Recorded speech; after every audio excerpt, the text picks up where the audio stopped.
Hey, what's up, everybody? This is Charles Sabansu, and welcome you guys to another episode of the Dreamers Pro Show. We cover everything from sports, hot topics, classic debates, entertainment, and we give you guys a fresh perspective on things. And now we see them. And today we got a hell of a show for you guys. Before we get into it, please make sure you like the video and subscribe to the channel, and also make sure you hit all notifications to be notified exactly when we drop our content. And also check out our podcast that we have pinned below. Let me get into this topic here. Yesterday, I came across a clip from Paul George's podcast, Podcast P. And it's a very good podcast. He has great interviews, very measured. They're not out there trying to clickbait people and say crazy stuff or whatever it is. Just a solid podcast. And they usually talk about things sometimes that are trending within the sports world as it pertains to the NBA. And one of the biggest conversations surrounding the league as of late has been the conversation around defense. As you guys know, Joe Dumars basically put out a statement via the NBA and said, listen, we understand that the game has been shifted too much toward the offensive side of things, and we're looking for ways or exploring ways on how they can establish a better balance on both sides of the ball, because clearly the game is skewed a little bit too much towards offense.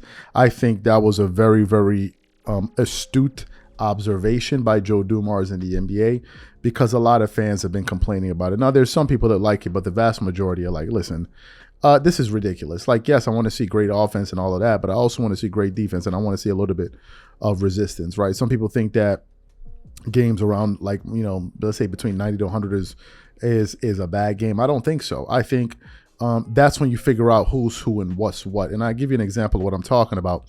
The great Piston NBA legend Isaiah Thomas said this.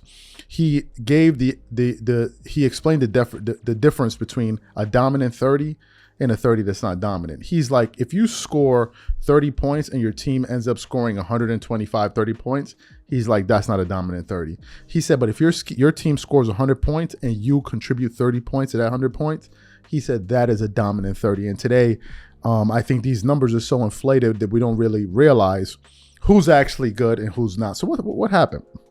I was listening to Paul George's podcast yesterday, and I think it was Jackie Long that posed the question. He was like, Paul, when do you think the moment occurred when this change started to take place? When was that? And when Paul George began to answer, he actually gave two answers. The first answer, he said, was it happened when LeBron decided to join the Miami Heat. He then explained his position further, and then he kind of backed off. And what I think both explanations that he gave is true, but I really believe it was LeBron's one. I think the LeBron going to Miami also played a role. So for those of you guys who didn't hear what Paul George had to say, I want to play it for you now and then come back and continue on the show. Take a listen to what Paul George had to say here. Pete, you was talking about at first it was too much defense in the league or whatever. Now I want to switch it. When did it become when it was just too much offense being played on the court? Honestly, I want to say when like, and it's not necessarily that moment that Bron decided to go to Miami. But I think it was the ripple or the domino effect of it to match up and compete with a team that offensively potent. You know what I mean? Right. I think it was like a little bit around that area, because like that's when like you had to, like, that's when it became, all right, like guys are teaming up, stars are aligning, stars want to play on the same team.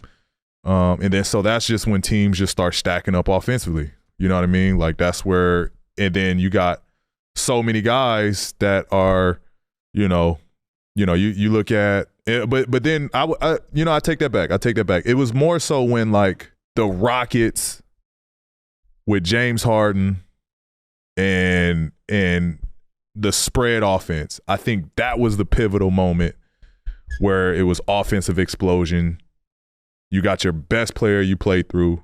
You put 4 shooters around him, and you play fast. You get up and down the court. You pick and roll, see if the defense, how the defense reacts, and then you play from there.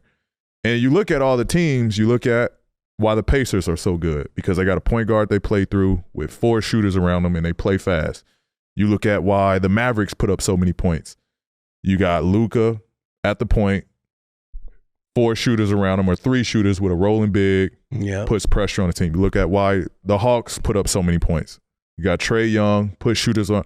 So it was like a blueprint. I think now that teams play through your star, you put shooters around them. And so I kind of think it was, that the explosion with Mike D'Antoni, that Houston Rockets team, that kind of I think changed the landscape a little bit. So you heard the explanation that Paul George put forward. What are my thoughts on this?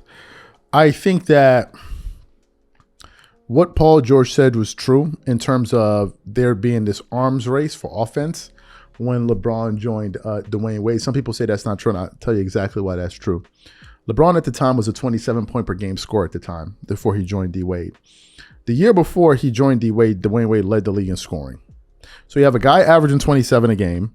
You have a guy that just led the league in scoring, and then you're bringing in a 20 and 10 guy and Chris Bosh. They were the most potent offense in the NBA for being honest, and they attacked you from various in various ways, right? So that Miami offense was very, very dynamic, and I remember how hard it was to beat that team, even though they collapsed in the NBA Finals in 2011. Now, the other point he brought up about Mike D'Antoni, the reason I'm not going to side with Paul George on that when that 3 seconds or less offense was because it never worked with Steve Nash, nor did it work with James Harden, right? The NBA is a copycat league, so they generally copy other teams that have established a formula that is successful. At one point, it was common practice to have 2 7-footers in your starting lineup. You saw that with the San Antonio Spurs. With Tim Duncan and David Robinson. You saw that with with the Boston Celtics with Kendrick Perkins. I think Kendrick Perkins may be 6'11", if I'm not mistaken, and Kevin Garnett. You saw that with the Lakers with Pau Gasol and Andrew Bynum. And so many other teams are trying to adopt that philosophy. Then what happened? Stephen Curry and the Warriors came in and changed the thing as well.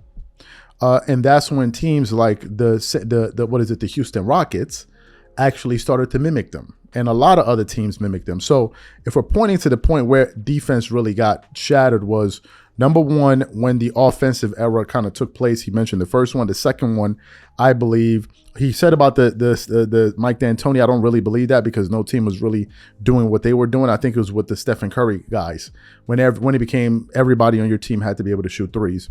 And I think those are the moments that have contributed to the lack of defense that we see today. And I think what has happened is they have gone too far into the deep end of the pool doing that. And it's I think it is really ruining the game of basketball because there's no balance. And as Paul George said, it's just basically 3-point shots and layups. They have totally gotten rid of mid-range shooting in the NBA, which I don't believe is a good thing. But for whatever reason, Commissioner Adam Silver wants it to be this way, and he's one of the biggest proponents of it. So what I want to know from you guys is simply this. What do you think about the breakdown that Paul George put forth? Do you think it was fair? Do you think it was unfair? Whatever you guys think.